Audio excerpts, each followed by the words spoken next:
In 2002, a man walked into a bank with $180 million and walked out with nothing. His company had just exploded, literally. His rocket blew up on the launch pad. This is the story of how Elon Musk became the most powerful person on Earth, and why half the world wants him gone. Pretoria, South Africa, 1980s. A skinny kid sits alone at a computer while other kids play outside. His parents are divorcing. He gets bullied so bad a group of kids throws him down a flight of stairs and beats him unconscious. He wakes up in the hospital. Most kids break after that. Elon, he goes home and keeps coding. By age 12, he sells his first video game for $500. Not to show off. Not for clout. Because he was already obsessed with one question. How do you save humanity? Yeah, at 12, that kind of kid. At 17, he moves to Canada with almost no money. His plan? Get to America, get to the future, and build it himself. 1995. Elon drops out of a Stanford PhD program after 2 days. Not because he failed, because he had a bigger idea. He and his brother build a company called Zip2. Basically Google Maps before Google Maps existed. They sell it for $307 million. Elon's cut? $22 million. He's 27 years old.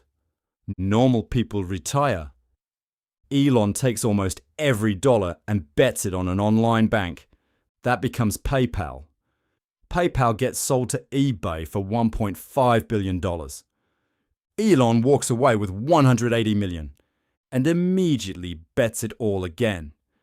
Not on another internet company, not on something safe, on rockets and electric cars. His own friends told him he was insane. 2 industries that had broken every billionaire who tried. His response? I know the odds. I just don't care. 2008. The economy crashes. The world is falling apart. And Elon Musk is having the worst year of any billionaire alive. SpaceX has now launched 3 rockets. All 3 exploded. 3 in a row. He has enough money for exactly 1 more launch, 1 shot. Meanwhile, Tesla is hemorrhaging cash. The Roadster is delayed. Investors are pulling out. The company is weeks from bankruptcy. And his marriage collapsing. Elon later said, in his own words, he would cry himself to sleep. He was borrowing money from friends to pay rent. The man who was supposed to colonize Mars couldn't make payroll. Then, October 2008. SpaceX prepares launch number 4, the last one, the everything or nothing launch. The rocket clears the launch pad. It keeps going. It reaches orbit. NASA calls 3 weeks later. $1.6 billion contract. Tesla scrapes through by 48 hours. In 1 month, Elon Musk goes from bankruptcy to the most important aerospace contract in American history. And he was just getting started. What happens next is almost too fast to track. Tesla doesn't just survive. It becomes the most valuable car company on Earth. More valuable than Toyota, Ford, and GM combined. SpaceX doesn't just make rockets, it reinvents rockets.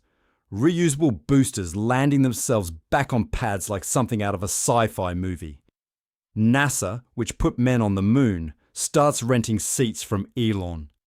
Starlink puts internet satellites over war zones, disaster areas, and places that never had reliable connection in history. Neuralink starts putting chips in human brains. Not because it was a... And then he buys Twitter. Not because it was a good investment, because he said free speech on the internet was too important to leave in the hands of people he didn't trust. Both halves couldn't stop talking about it. Which is exactly what Elon wants. Here's where it gets complicated. Because Elon Musk is not a clean hero story. His companies have faced lawsuits over worker conditions. Twitter laid off thousands overnight. He posts memes that move crypto markets. billions made and lost because of a single tweet. He's been accused of being too close to governments he shouldn't be close to. He's been accused of having too much power for one person. And honestly, some of those critics have a point. When one man controls the rockets that launch spy satellites, the platform where half the world's leaders communicate, the cars driving on autopilot on your highway, the internet connection in active war zones, and the company trying to merge human brains with computers. That's not a billionaire anymore. That's infrastructure. And infrastructure that answers to one person, with no election, no term limit, and no board that can stop him. That's something the world has never seen before.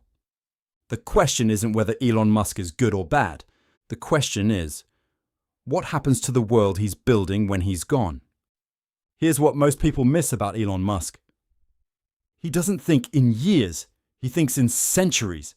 Every company he's built connects to one idea he's had since he was that kid getting beaten up in South Africa.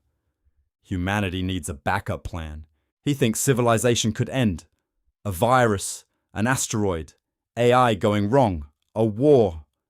And if Earth dies, he wants humans to already be on Mars.